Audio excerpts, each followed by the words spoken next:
Hey guys, welcome back to the channel. Today we have an iPhone 7 Plus that's about to bust. Right here, the battery swelled up so much that it pushed the screen out of the frame and cracked it. So let's get into this repair. As you can see, this thing is pretty beat up. It's missing chunks out of the screen and it's cracked all over. Surprisingly, it's still working though. It's responding to touch, but you might cut yourself using it. The biggest issue is this gaping hole in the side because of how much the battery's pushing up on the screen. So let's get in there and see what it looks like.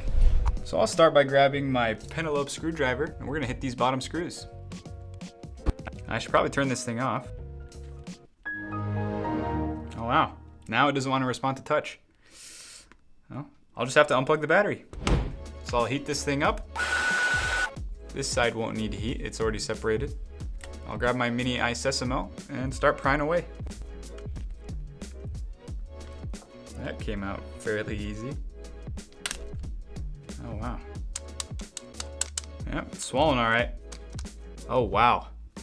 This battery underwent something called thermal runaway, which is basically a fancy term for it overheated and almost blew up. But they got really lucky. Moving forward, I'll grab my tri-tip screwdriver and uncover the battery and screen connection so I can turn this phone off. Oh, almost forgot a screw. That's because this sticker is screw blocking me.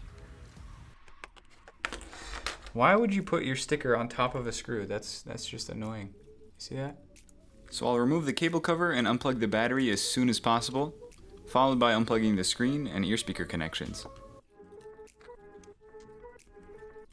Next step is getting this popcorn bag battery out of here. So for that, we're gonna use a little bit of heat and loosen up these pull tabs. Then I'll grab my tweezers and pull these pull tabs. That's one successful pull tab.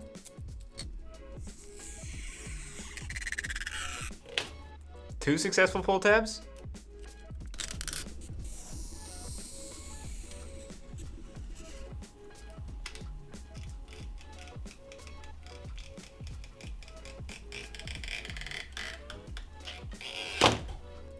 And three successful pull tabs.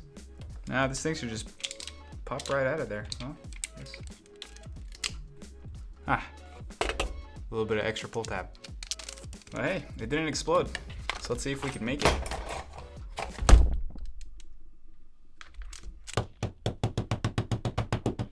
It ain't got no gas in it. Nice. Next, we'll move on to the screen. We're just gonna unscrew the top 5 screws for the ear speaker. We'll grab our Phillips screwdriver. You have to make sure to not mix up these screws because they each have different lengths and they will poke through the screen. Pry back the front camera and then remove the ear speaker. Then I always like to add a little bit of heat. That'll make pulling this off much easier. Next, we'll move on to the home button. We have 4 tri-tip screws. So I'll grab my tri-tip screwdriver and start unscrewing. Then we'll unplug the floating home button connector, pry up the old screen connector, and as always, apply some more heat. Then this home button should come off like butter. And push it through the front. Now we'll just grab our Kionli iCopy Plus and transfer over the serial number from the old screen onto the new one.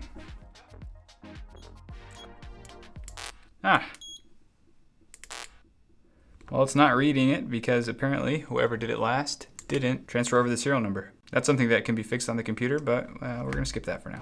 Next, we'll grab the new screen. I like getting my parts and tools from Wholesale Gadget Parts. They've got everything you need if you wanna start fixing phones. I'll link everything I use in the description of this video, and make sure to use code KOBONSTER for 5% off your next order. I like these, they come with their own seal. That way you'll never have to do a phone like this and not put a seal in it. Shame. So I'll pull this screen out, remove this adhesive tab, then we'll grab, oh, we forgot something here. There is a little plastic piece, a little piece of tape right here that we forgot to transfer over. That's okay, as long as we catch it before we put it back. And we're just gonna cover up these leads that are here. This is a very common occurrence, so make sure when you're doing this to always transfer over that black piece of tape right here. Then I'll take this thing and line up the sensors in the holes right here, starting with this one right here. So you're just gonna float this thing around until you feel it drop in place. Then you're gonna line up the rest of them. And you have two little holes right here that let you line up the cable on the bottom. Then you'll grab your ear speaker. And one thing I always notice with these is that there's gonna be some dust buildup on the inside. You can grab a cotton swab, put some alcohol on it, and clean this thing right up. That'll make the ear speaker louder. Look at all that gunk. Just try not to get the fibers stuck in these like I did. Next, we'll line up the gold prongs with the gold pads, and this piece right here with that piece. Then we'll fold the front camera back into its position, and then just put a little bit of tension here until we get the bracket to cover it.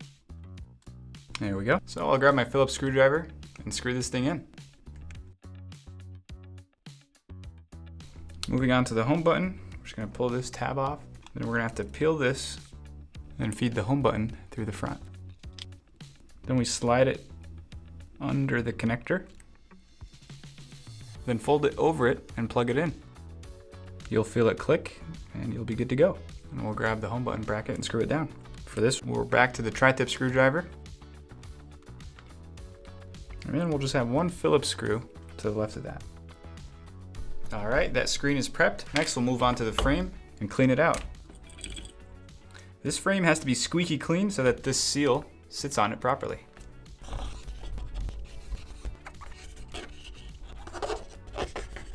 Next, we're gonna grab this screw right here.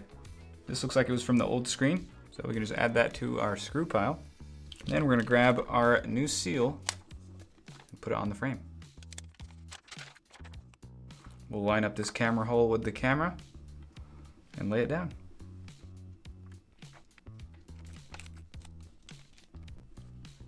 Next, I always like to grab my spudger and set this thing down. Once it's sealed down, then we're just gonna take this thing off. And there we go. We're left with a perfect seal. Next, we'll grab our battery, and the cool thing about it is that it's an extended capacity battery. It's slightly larger than the original, it'll last longer than the original, and it has a Texas Instruments board on it, so it has some really good voltage regulation. I've had nothing but good reviews with this one. So we'll pull this thing out, and then we're gonna apply the 3 pull tabs that come with the battery. So we'll peel off the blue side, and then line up these black strips with the bottom of the battery. And you'll just fold these over, make sure they're on there good. And give enough space for the next person that wants to undo this battery. And we'll just peel this off. Sometimes this is easy to pull off, sometimes it isn't.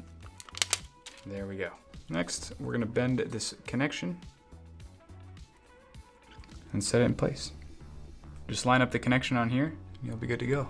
We're not actually gonna plug it in, but we're just gonna use it as a way to line it up. You just gotta make sure that this connection can fit into this connection, and then it sits in the middle. There we go. Next, we'll grab our screen and plug this thing in.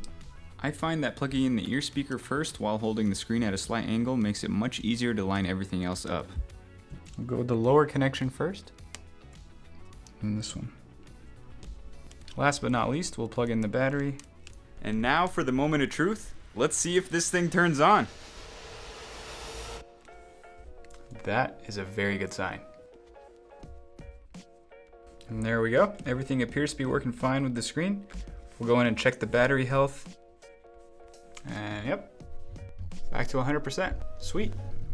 So now all we have to do is just seal this thing back up. To do that, we're gonna grab our cable covers and screw them down. First, I'm gonna rip this thing off because this is extremely annoying. We don't need that anymore. Pick a better spot for your sticker, guys. You son of a bitch. Come on.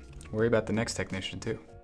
So then I'll grab my tri-tip screwdriver and put these screws back where they belong. You want to make sure to not mix these screws up as well because they also have different lengths and putting the wrong screw in could damage the board.